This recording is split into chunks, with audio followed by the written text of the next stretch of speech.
I have a question for you about political projection, and then we saved a little time to talk Met Gala. What do you see there at a time like this? First of all, I find it ironic now that corporate media and the very same people in the vote blue, no matter whose sphere, who used to hate Bernie Sanders and AOC are now praising them because, look, I want to be clear here. I am not a Democrat voter. I'm not a Republican voter, but our job is to give an analysis and a perspective. So let's be very clear here in regards to understanding the political battlefield that could unfold before us.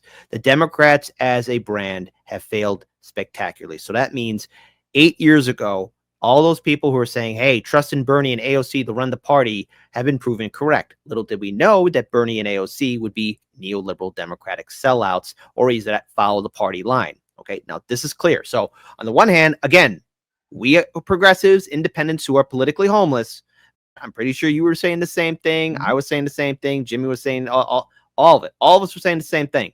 We've been proven correct. But we also now are seeing the fact that the Democratic establishment and corporate media now are going to have to play the game of, all right, a lot of our heavy hitters, at least who we thought were heavy hitters, like Cory Booker or Hakeem Jeffries or Nancy Pelosi or Chucky Boy Schumer, that they can't draw in the crowds. AOC and Bernie can. And what I see playing out, and I hope I'm wrong, but I see it playing out, I'm seeing the beginnings of what we saw pre-2016, and that is the Bernie Sanders momentum, but this time being AOC, Bernie Sanders 3.0, but this time AOC doing it. And I see people latching on to AOC as that progressive challenger in the Democrat Party who's good, who's young. She's got a following. She's got all these people surrounding her. And I see the hype machine being built up. And then, of course, remember, TYT at the time being the only home of the progressives. And I know people have problems with TYT. Yeah. We're able to capitalize on this. And again, they exploded in popularity. I see other channels doing the same thing, too. And maybe in some extent, maybe TYT if it's still around.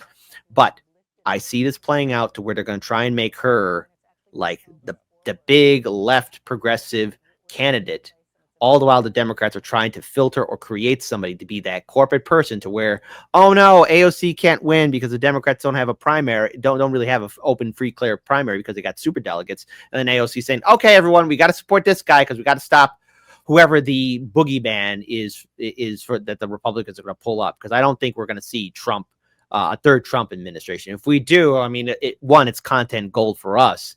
But on the other hand, it's like, well, then who is MAGA going to have? Who are they going to pull up there? Donald Trump Jr. or whoever else could be potentially Trump's successor? Because this is the road we're at, and I see this happening. I see it playing out, and I just think we need to get in front of it before you got everyone before you have the Gen Z at least, being like how millennials were for Bernie Sanders. And I think if we wake people up to this rude awakening of just how Democrats will play us, I think we have a very good chance of doing something that's not just relying on electoral politics. Again, I could be wrong on this, but I have this feeling. I see it playing out. Maybe it's because I got that 1,000-mile stare in the trenches, but I see it. Unless let's get your thoughts. I like that. I like what you're kind of reminding us, which is it can be upsetting or befuddling, but sometimes just actually taking it in and saying, oh, that's how thin the argument is. And there's still a world out here of people who care about facts, history, and the arts, which brings us to you being honored tomorrow, which is one of our hooks for getting you back tonight. What does that mean to you? What's tomorrow about for you? But the media's going to do their job. I think it's grown in importance to me since I heard about it. Fun, but now we got to get back in line and stop the bad guys. I don't even know what's real anymore.